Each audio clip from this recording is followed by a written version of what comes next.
क्रांतीवीर वसंतराव नारायणराव नाईक शिक्षण प्रसारक संस्था नाशिक संचलित माध्यमिक व उच्च माध्यमिक विद्यामंदिर एकलहरे थर्मल तालुका जिल्हा नाशिक। मुख्याध्यापक श्री सांगळे PS सर, उपमुख्याध्यापिका श्रीमती गीते आरवी मॅडम, पर्यवेक्षक श्री साना पेशन sir.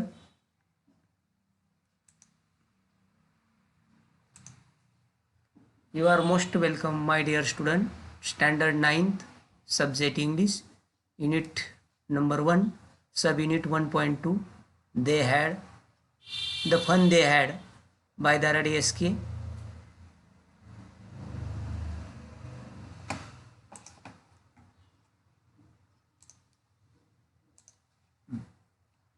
Now we are going to take chit chat activity 1.2. The fun they had, warming up activity, what we call in other word. What do you like best about your school? This is the open-ended question. That's why its answer may be different. Someone like school building, school ground, or school garden, etc. Second question, do you think school is fun? Someone like school is fun. Someone do not like, someone does not like school, not fun. Which is the part that you don't like? Which part of the school you don't like?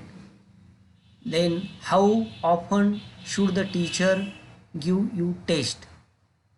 Do your teacher give test you often or not? Then classify. We are going to classify the words into 3 columns. Listen carefully and write each word in the appropriate column, oblique columns. The columns are as follows: ancient, modern, and futuristic. Some words are given below, and we are going to arrange them in proper column. For example, ancient that is primitive or old, modern mean latest, and then futuristic. modern म्हणजे आधुनिक, futuristic म्हणजे भविष्यात होणारे. For example ancient मध्ये earthen stoves. Do you know earthen stoves? Earthen stoves means grate or heater. शेगडी म्हणतो आपण त्याला, पण अर्थर्न स्टोव्ह म्हणजे मातीची चूल. देन टोंगा मीन्स आपण त्याला मराठीमध्ये म्हणतो तांगा. This is a old or ancient time carriage. Then horse driven carriage. Horse driven carriage means chariot. CHARRIOT म्हणजे रथ. Then modern, for example bicycle is modern. Computer, bullet train, these are the modern vehicles. Then futuristic. Ancient means which are used, and modern means we are using now, and futuristic means we are going to use. For example, flying cars. Then spaceships. These are the vehicles which will be used in futuristic. Now you have to arrange all these words in proper column by reading them properly. Then listen to the pronunciation of these words and practice saying them properly yourself.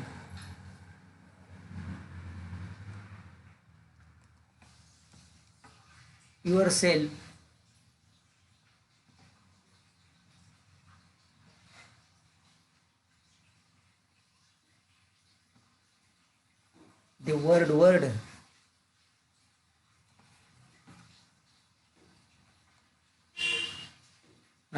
Yes.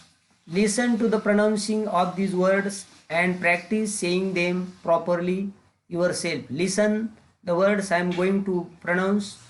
For example, grandfather, geography, satisfactory, superior, pronouncing, becha, and nonchalantly. You have to practice them at home by repeating these words. Now we are going to start the lesson, the fun they had. The aim question in when does the story take place, म्हणजे ही घटना केव्हा घडली.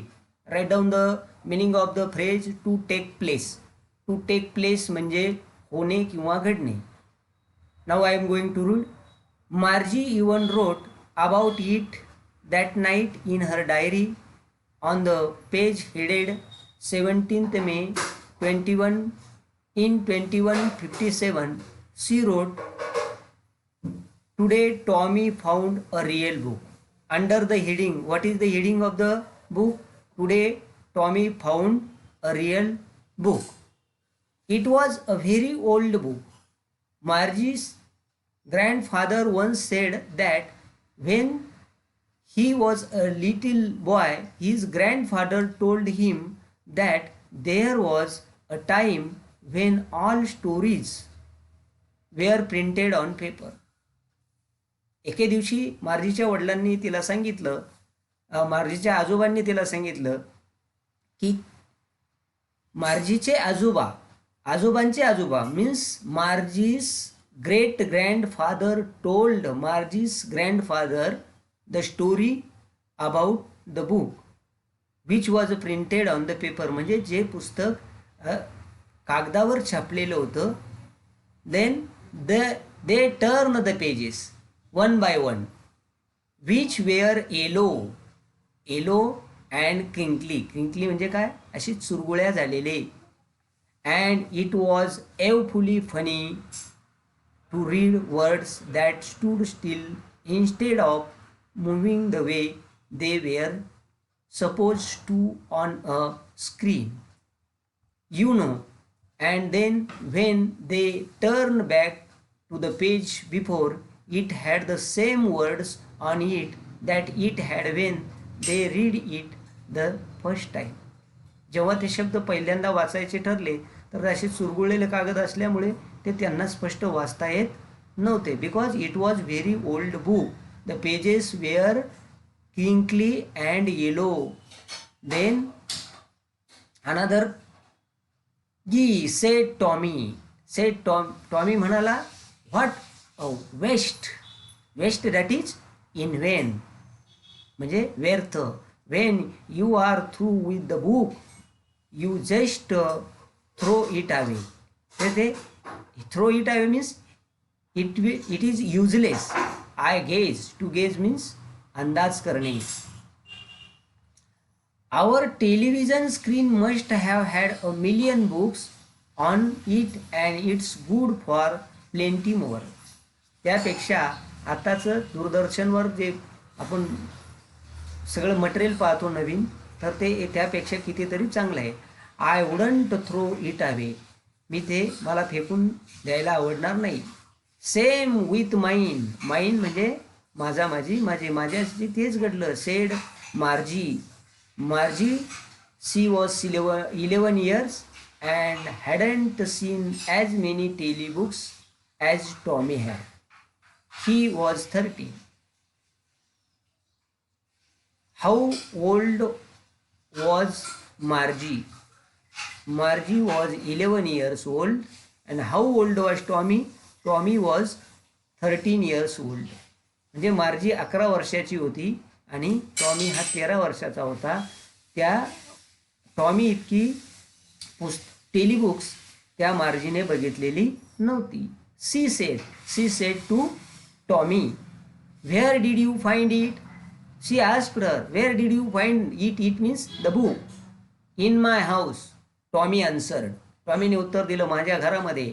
ही pointed. To point at म्हणजे ज्याकडे बोट दाखविणे. He pointed without looking because he was busy reading in the Attic.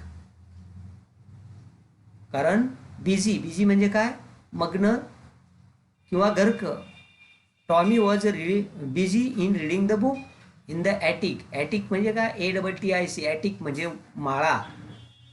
What's it about म्हणजे पुस्तक कशाबद्दल असेल? About school. Margie was scornful. She became angry. School? What's there to write about school? I hate school. Means Margie always hated to go to school. Means she did not like to go to school. Margie always hated school, but now she had it more than ever. The mechanical teacher had been giving her test after test in geography, and she had been doing worse and worse until her mother had shaken her head sorrowfully and sent for the country inspector. म्हणजे तिचे जे तंत्रस्नेही शिक्षक होते, modern teacher होते, ते तिला गृहपाठ देत होते, होमवर्क देत होते आणि ती त्यामध्ये चुका मागून चुका करीत होती. And that's why Margie hated to go to school. He was a round little man. What type of man he was? He was a round, गोल-मटोल, round-headed man with a red face. His face was red and a whole box of tools with dials and wire. He had some instrument with him. He smiled. Smile म्हणजे गालाच्या गालात हसणे. He smiled at Margie's and gave her an apple. तो मार्जीकडे बघून हसला आणि त्याने तिला एक सफरचंद दिलं. Then took the teacher apart. To take apart, write down the phrase. To take apart च्या पासून वेगळे करणे, च्या पासून दूर ठेवणे. ही फ्रेज लिहून घ्या. Write down the phrase. To take apart, च्या पासून वेगळे करणे. Margie had hope. To hope म्हणजे इच्छा प्रकट करणे. He wouldn't know how to put it together again. वेगळं कसं ठेवायचं. But he knew how all right and after and hour. After and hour. So there it was again, large and black. Large and black. Large means big. Vast, मोठे. Ugly, croup. त्याच्या opposite word beautiful, black. With a big screen on which all the lessons were shown and the questions were asked. त्यामध्ये सगळे प्रश्न विचारले जायचे आणि उत्तरं सांगितले जायचे. That wasn't so bad. ही काही पद्धत फारशी वाईट नव्हती. The part Margie hated most was the slot where she had to put homework and test paper. Margie was tired of making homework and giving test and that's why she hated to go to school. She always had to write them out in a punch of code they made her learn when she was 6 years old, and the mechanical teacher calculated the marks in no time. 6 वर्षाची असल्यापासून she was doing the same thing from 3 years, since 3 years in no time. The mechanical teacher calculate म्हणजे काय, गणना करणे, मोजणी करणे. The marks म्हणजे गुण. In no time write down the phrase. In no time म्हणजे अगदी कमी वेळात किंवा वेळ न लागता. In no time. The inspector had smiled after he was finished and patted Margie's head. ते इन्स्पेक्टर हसले आणि त्यांनी त्यांचं काम संपवून तिच्या पाठीवर अशी थाप मारली. मार्जीस हेड, डोक्यावर अशी थाप मारली. He had to her mother, it's not the little girl's fault. Fault means mistake or error. Fault, mistake, MISTAKE. Fault, mistake or error म्हणजे चूक. Write down the similar word. Mrs John. What was the name of Margie's mother? Mrs Jones. I think the geography sector. Geography म्हणजे काय, भूगोल.